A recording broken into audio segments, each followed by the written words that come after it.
রাজনৈতিক বলির কারণে সে শিক্ষা জীবন শেষ করতে পারে না, এটা একটা বড় উদাহরণ তারেক রহমান। আইন শিক্ষার্থী হিসেবে সে প্রথমে এখানে থাকেন এবং তার পরবর্তীতে তার মনে হয় যে সে আন্তর্জাতিক বিষয় সম্পর্কিত বিষয়গুলো নিয়ে জানতে চান এবং তার পরবর্তীতে তিনি কিন্তু আইআর ডিপার্টমেন্টে ট্রান্সফার হয় এবং আপনারা জেনে থাকবেন যে ওই সময় এরশাদ বিরোধী আন্দোলন চলছিল এবং রাজনৈতিক যে অপতৎপরতা এবং একজন বিশ্ববিদ্যালয়ের শিক্ষার্থী সে রাজনৈতিক বলির কারণে সে শিক্ষা জীবন শেষ করতে পারে না, এটা একটা বড় উদাহরণ তারেক রহমান। তো আজকের এই উদাহরণটাকে সামনে নিয়ে তিনি যখন প্রধানমন্ত্রী হলেন, আমরা বিশ্ববিদ্যালয়ের শিক্ষার্থী হিসেবে এটা এক্সপেক্ট করতেই পারি যে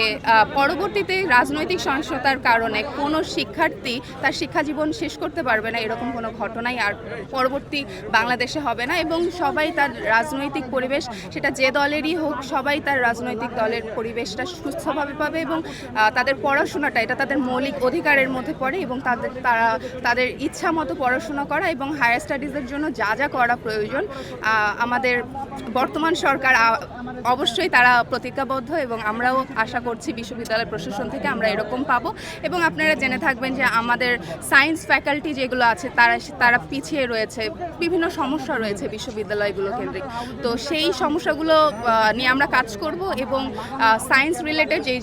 বিষয়গুলো পরীক্ষালয় যেগুলো আছে সেগুলো কিন্তু ঠিকভাবে কাজ করছে না।